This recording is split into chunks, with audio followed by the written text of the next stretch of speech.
안녕하세요. 이번 IFS 프랜차이즈 창업박람회에 전문 컨설턴트로 참여하게 된 창업의 신 이용무입니다. 20여 년의 프랜차이즈 창업 컨설팅 경험과 유튜브 창업의 신을 통해서 다양한 프랜차이즈 창업 정보를 드리고 있는데요. 부정확한 창업 정보를 바로잡고 정확한 창업 정보를 통해서 예비 창업자분들이 안전하게 창업할 수 있도록 이번 IFS 프랜차이즈 창업박람회에 Q&A 창업 컨설턴트로 함께 참여하게 되었습니다. 최근에 코로나19 이후로 자영업자는 굉장히 어려움에 처했습니다. 제가 20여 년의 컨설팅을 하면서 IMF 사태도 겪었고 또 리먼 브라더스 사태, 금융위기도 겪었는데 제가 이번에 창업 컨설팅을 20여 년 하는 동안 가장 어려움에 처해 있는 것 같습니다. 그래서 잘 아시겠지만 지금 코로나19 이후에 창업의 시장 자체가 완전히 판이 바뀌고 있는 상황입니다. 그래서 이번 영상을 잘 보시고 앞으로 어떤 아이템이 유망할지를 여러분들이 잘 점검해 보시기를 바라겠습니다.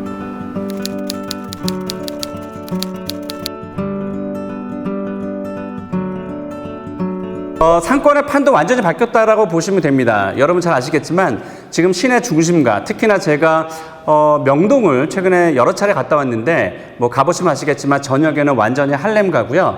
주말 어떻습니까? 주말엔 굉장히 바글바글 했거든요. 여러분 깜짝 놀라시겠지만 25평에 월세가 7,500만 원이었어요. 어마어마하죠. 이런 곳들이 지금 약 한 40% 정도, 그러니까 명동 상권 전체의 약 40% 정도가 지금 공실로 되어 있는데 제 판단에는 그 공실이 더 늘어날 것으로 보이고요. 이렇듯 명동뿐만이 아닙니다. 그러니까 관광지의 상권들, 안국동이라든지 북촌 같은 데는 완전히 그 외국 관광객들의 발길이 끊어지면서 그 상권들의 자영업자분들이 직격탄을 맞고 있고요. 이곳의 특징들은 어떻습니까? 월세가 굉장히 비싸잖아요. 그래서 사실 버티지 못하는 그런 상태가 나타나고 있고 이 오피스가 상권을 주목을 해야 되는데요. 잘 아시겠지만 과거에 김영란법이라든가 또 52시간 근무제라든가 이런 것들이 자영업자분들을 괴롭히고 있었는데 이번 코로나19 통해서 시간에 대한 제한이 생겨버렸어요. 뭐 9시, 저녁 10시 이런 시간이 생기면서 특히 주점을 위주로 하고 있는 이런 자영업자분들이 큰 타격을 입고 있습니다. 그래서 최근의 트렌드를 보면 이 술과 관련된 업종들의 창업들이 참 어려움을 겪고 있는 상황입니다. 그래서 오피스 가도 여러분들이 잘 주목을 좀 하셔야 될 것 같고요. 또 특히나 대학가, 지금 대학생들 비대면 수업으로 학교에 전혀 가지 않습니다. 또 특히 노량진 상권 가보셨나요? 지금 노량진도 학원가들이 굉장히 어려움에 처해 있어서 고시원들도 거의 공실들이 많이 생겨나고 있고 월세도 비싼 상황인데 지금 예전에는 원래 노량진에 한 15평 규모의 권리금이 1억 원 정도 했었거든요. 지금 권리금이 없습니다. 그 정도로 지금 상권의 판도가 바뀌었기 때문에 어떤 상권을 주의하고 또 연구를 해야 되는지 여러분들이 잘 참고하셨으면 좋겠습니다. 네, 어딜까요? 주택가 상권입니다. 지금 코로나19가 많은 것을 바꿔놓고 있는데요. 배달 창업 시장은 굉장히 지금 활발합니다. 여러분 아시는 쿠팡 이런 배달 어플들이 굉장히 발전이 되고 있는 상황이라서 그쪽 방면의 자영업자분들이 더 시장으로 지금 나오고 있는 상황이고 제가 아까 말씀드렸지만 대학교 가지 않는 사람 또 재택근무를 통해서 직장을 나가지 않은 분들이 주택가에서 배달을 통해서 시켜 먹게 됩니다. 더더군다나 그렇기 때문에 배달 아이템이 굉장히 많이 뜨고 있고요. 주택가 상권은 뭐 학교나 오피스 나가지 않으니까 주택가 상권의 매출들은 점점 오르고 있는 상황입니다. 가령 예를 들면 우리가 잘 알고 있는 모 프랜차이즈 제과점은 오피스가는 매출이 떨어지고 있지만 주택가 쪽에서는 매출이 상승되고 있다는 결과를 우리가 보게 되면 주택가 상권이 그나마 지금 코로나19 이후에 어떤 기회가 있는 그런 상권이 아닐까 싶고요. 반면에 지금 오피스가 상권은 권리금과 월세가 떨어지고 있는데 오히려 주택가 상권은 가보시면 아시겠지만 오히려 공실률이 굉장히 적습니다. 특히 이 주택가의 장점은 오피스가와 시내 중심가와 달리 월세가 굉장히 적기 때문에 수익률적인 측면에서는 주택가 상권이 눈여겨볼 만하다. 더더군다나 그래서 소자본 창업자분들이 우리 프랜차이즈 창업하시겠다는 그런 분들이 많을 텐데요. 소자본 프랜차이즈 창업 예비 창업자분들이 주목해야 될 상권입니다.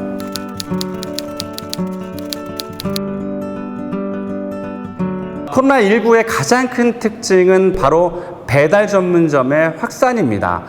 지금 예비 창업자분들이 배달 창업에 뛰어들고 있는 그런 현실인데요. 여기에도 또 한정이 있습니다. 무슨 얘기냐면 기존의 일반 로드샵에 있는 매장 형태의 창업은 원래 수익률이 음식점으로만 따지면 약 20% 정도 내외가 됐는데, 프랜차이즈 배달업 같은 경우는 여러분 잘 아시겠지만 여러분 배달시킬 때 배달팁을 내잖아요. 여러분들만 배달팁을 내는 것이 아니고 배달업을 하시는 공급업자인, 그러니까 가맹점주분들도 라이더분들에게 배달료를 냅니다.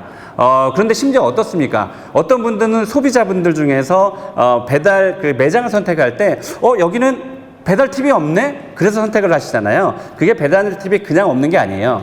그 장사하시는 자영업자분들이 여러분들 소비자가 내는 배달 팁을 대신 내주고 있는 겁니다. 이렇게 치열한 경쟁을 통해서 수익률이 떨어지고 있는 상황이에요. 그래서 배달 전문점으로만 하게 되면 수익률이 매출 대비해서 약 10% 내외밖에 나오지 않습니다. 그래서 어떤 전략을 가야 되냐면 매장에서 테이크아웃이나 매장에서 판매하는 것과 또 배달을 같이 병행을 하면서 수익률을 맞추는 노력이 굉장히 중요합니다. 무조건 배달이 된다니까 배달 전문점을 해야 된다는 것은 너무 단순한 그런 선택이세요. 그래서 수익률이 얼마인지 굉장히 중요하게 여러분들이 생각하시고 창업을 하셔야 됩니다.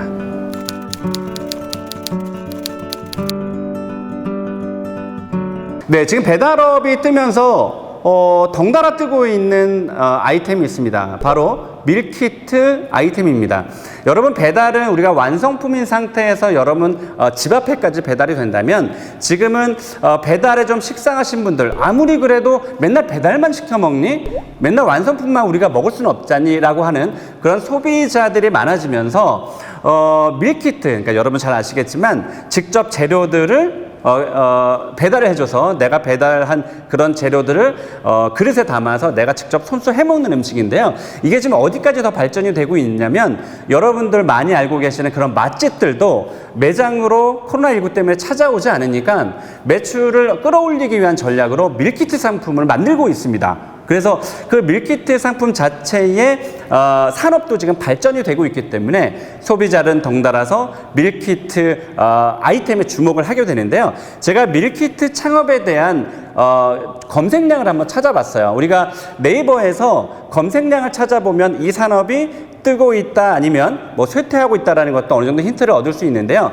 제가 밀키트 창업의 키워드를 네이버 검색량으로 한번 알아봤는데 2020년도 5월부터 2020년 8월까지는 이게 그 반응이 없었어요. 그런데 2020년 12월 정도, 그러니까 불과 몇 달 전에 반응이 일어나더니 이게 2021년 4월 달에 8,650건까지의 검색량이 나타납니다. 다시 얘기하면 2021년 2월 달에 약 1,000건 정도밖에 모바일 검색량이 나타나지 않았는데 불과 2달 뒤에 8배가 뜹니다. 8천여 건의 검색량이 뜬다는 것은 예비 창업자들이 밀키트 창업이라는 검색하고 있다는 거거든요. 그만큼 밀키트 창업의 시장에 대한 그런 관심도가 굉장히 높아졌습니다.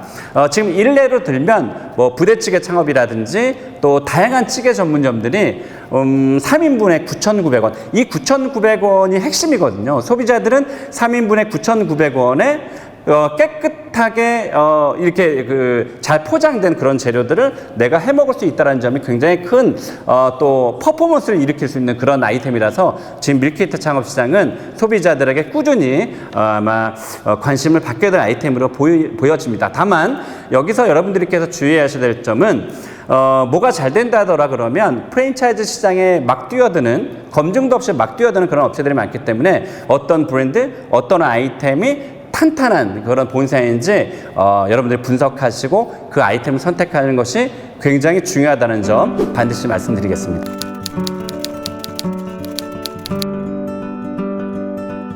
네, 그 도심에서 벗어나는 창업자들이 굉장히 많아지고 있습니다.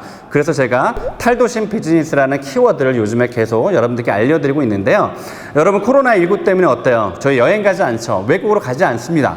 또 외국으로 골프 치러 나가시는 분들도 전면 다 중단이 된 상태입니다. 그래서 그런 분들이 국내에서 여행을 가고 싶어 하시는 분들이 굉장히 많아졌고요. 그리고 고정비 어떤가요? 재료비 올라가고 인건비가 계속 매년 소폭이든 대폭이든 인건비는 상승할 수밖에 없어요.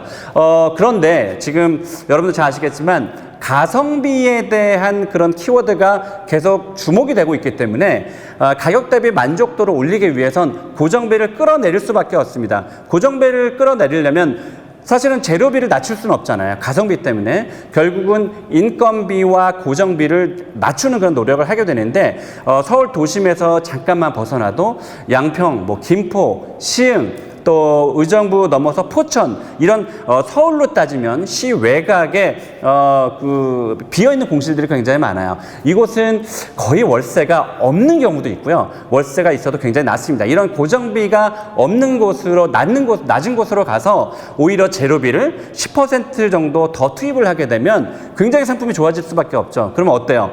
SNS 통해서 인스타그램, 페이스북, 유튜브를 통해서 저절로 소비자들이 나의 홍보맨이 되어줍니다. 그래서 지금은 고정비를 줄이는 역할이 굉장히 필요하다. 그런 점에서 탈도심 비즈니스도 여러분들이 한번 주목해 주실 필요가 있습니다.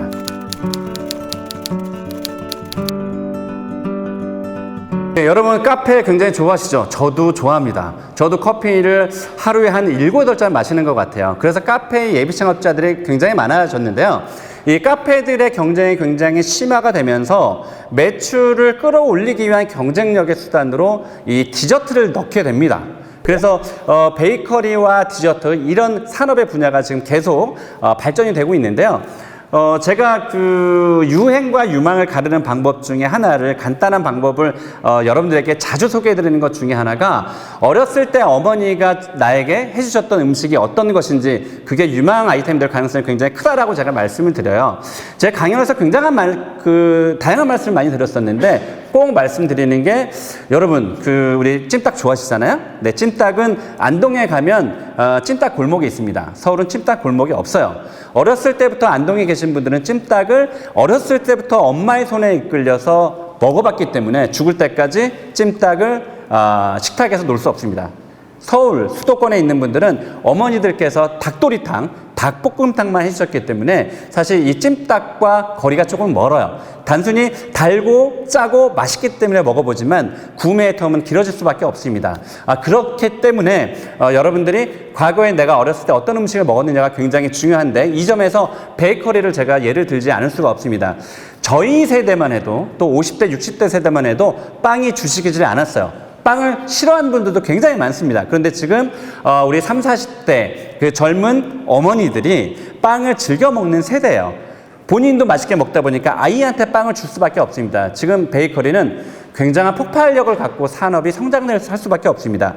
이 커피와 베이커리가 맞물려서 베이커리 카페 시장은 폭발적으로 늘어날 전망입니다. 그래서 여러분들이 카페를 선택하실 때 디저트와 베이커리가 특화된 그런 브랜드인지 그런 아이템인지 반드시 여러분들이 눈여겨볼 필요가 있으십니다. 그래서 앞으로 베이커리 카페는 굉장한 유망 아이템일 가능성이 높습니다. 네, 베이커리 카페의 네이버 검색량도 한번 살펴봤습니다. 이건 아이템의 흥망성쇠를 어느 정도 힌트를 얻을 수 있는 거기 때문에 굉장히 중요한 빅데이터 도구인데요. 2019년 11월에 약 한 8,000건 정도의 검색량을 보였었는데 이게 1년 뒤 2020년 10월 달에 무려 19,100건의 검색량을 기록합니다. 지금까지 2021년까지 우상향으로 되고 있는 검색량 중에 하나인데요. 이 베이커리 카페는 그만큼 소비자와 예비 창업자들이 관심을 갖고 인터넷 포털 사이트에서 검색을 하고 있다는 뜻이니까 베이커리 카페 더더욱 주목해야 될 것 같습니다.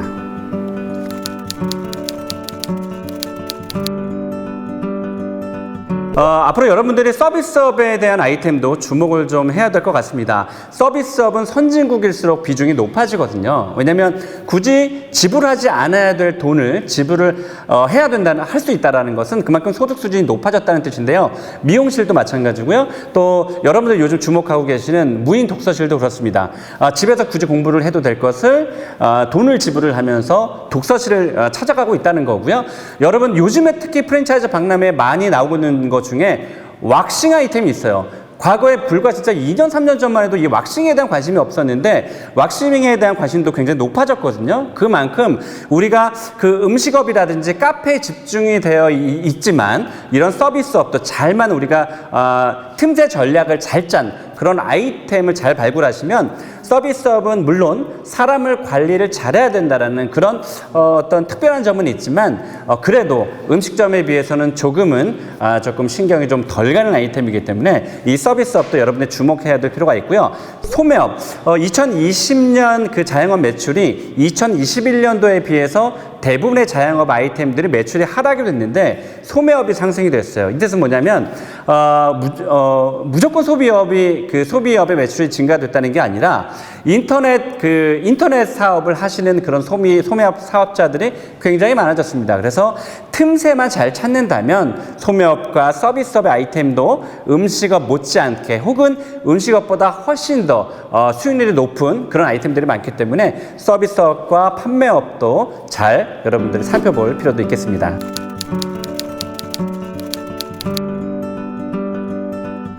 자, 6번째 키워드입니다. 이게 굉장히 중요한 키워드인데요. 잘 주목을 하셔야 될 것 같습니다.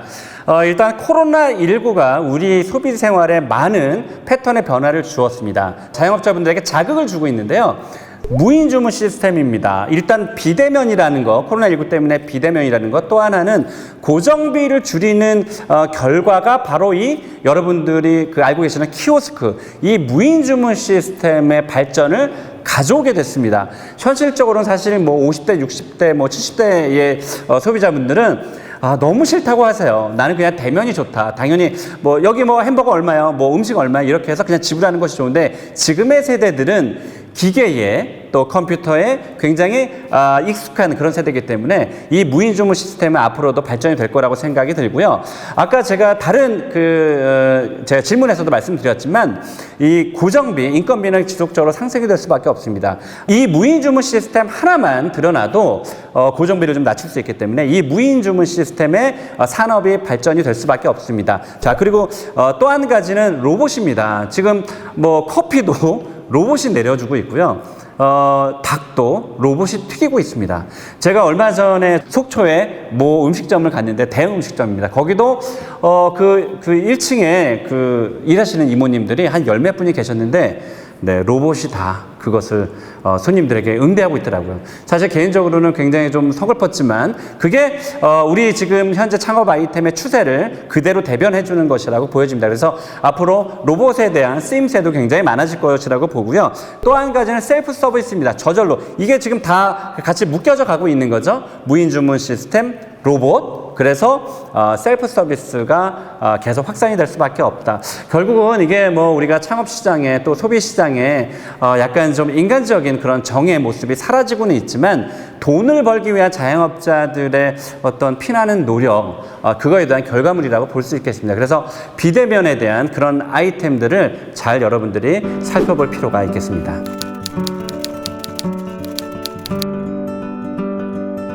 자, 마지막 7번째 키워드인데요. 저가 전문점의 확산입니다. 이 점은 그냥 절대 간과해서는 안 되십니다.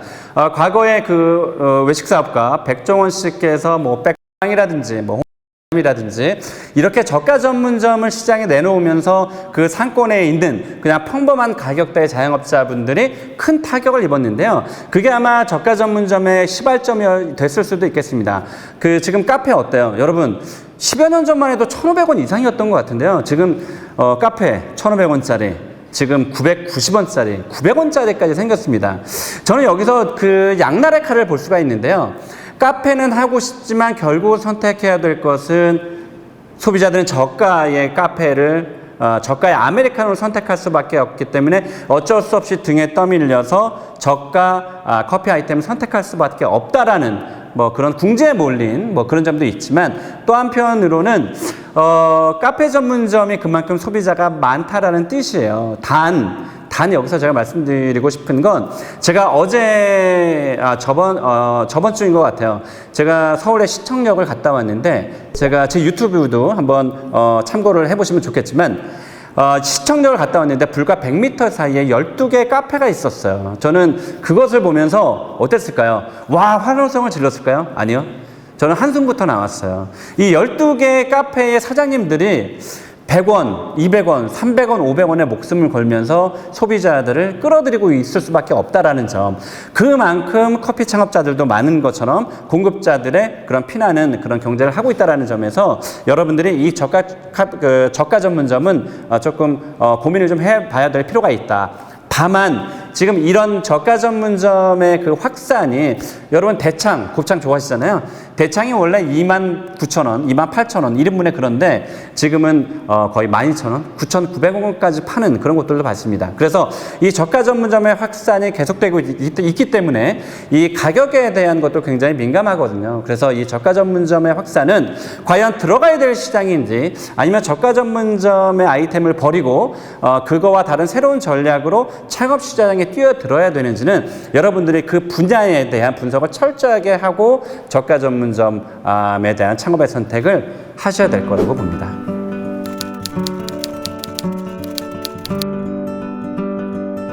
네, 저는 프랜차이즈 예비 창업자분들에게 꼭 하고 싶은 얘기가 있습니다. 사실 굉장히 많지만 딱 한 가지만 제가 말씀을 드리자면 여러분들은 결혼하실 때 어떻습니까? 배우자를 그냥 순간적으로 좋아서 결혼하시는 분들도 있겠지만 몇 년 동안 두고 봐서 이 사람과는 내가 100년 가약을 맺을 수 있겠다라는 결론에 이르기도 합니다.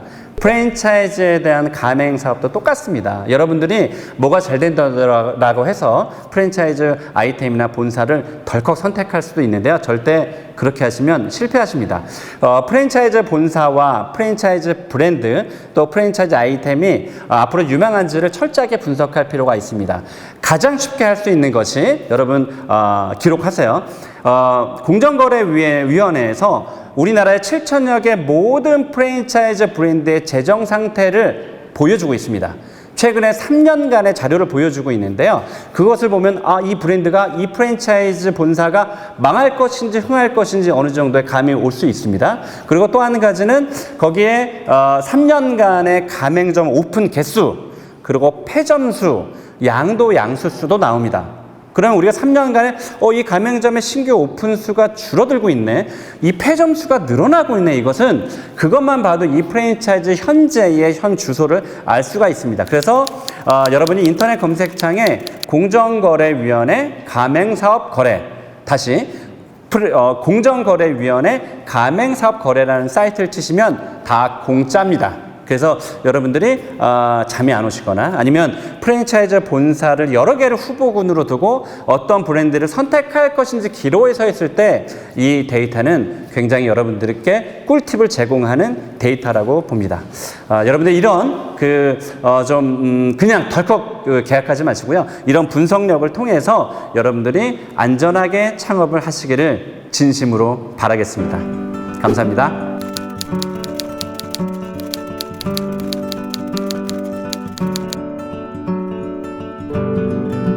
네, 요즘 직장인분들이 투잡에 대한 관심을 굉장히 많이 갖고 있습니다. 그래서 이러한 질문도 저도 사실 많이 봤는데요. 주말을 이용하거나 아니면 자투리 시간을 이용하는 돈 버는 방법이 없을까 이렇게 얘기하시는데요. 제가 두 가지만 그냥 말씀드리고 싶어요. 하나는 지금 온라인 창업의 사업자들이 굉장히 많아졌습니다. 실제로 온라인을 구매하시는 분들이 많아졌기 때문에 1년 365일 내가 자고 있어도 통장에 돈이 들어오는 게 바로 이 온라인 창업인데요. 물론 잘하셔야겠죠. 그래서 이 온라인 창업은 여러분들이 상품만 좋으면 큰 돈이 들지 않는 창업 아이템이에요. 그래서 이 온라인 창업도 여러분들이 한번 생각해 보시고요. 그리고 두 번째는 최근에 공실이라든가 아니면 점포는 갖고 있는데 자투리 공간 남는 그런 공간들이 있어요. 그럼 이것을 우리가 월세를 조금 싸게 얻어서 주말만 운영을 하겠다고 해서 주말만 렌탈하는 방법들이 충분히 있습니다. 그리고 샵인샵의 개념도 있으니까요. 분명히 여러분들이 괜찮은 상권, 괜찮은 공간에서 좋은 임차인 분에게 제안을 해서 내가 주말에만 이 공간을 뭐 액세서리를 판다거나 뭐 가방을 팔 수 있을까요? 하면 반드시 그 중에서 좋은 분들과 협업이 가능할 수 있어요. 그러니까 반드시 온라인 창업과 그런 오프라인 창업에서 발품을 찾아서 좋은 그런 기회를 찾는 것도 좋을 것 같습니다. 네, 여러분 어떠셨나요? 이번 창업 아이템, 좋은 아이템들 찾아가는 방법을 얻게 되셨나요? 좋은 꿀팁들 많이 얻으셨기를 바랍니다. 이번 IFS의 그 Q&A 세션은 저뿐만이 아니고 유능한 또 창업 전문가분들이 함께 하시게 됩니다. 정확한 정보 그리고 다양한 정보를 좀 얻길 바라고요. 아무쪼록 안전하게 창업할 수 있는 그런 공부가 되셨으면 좋겠습니다.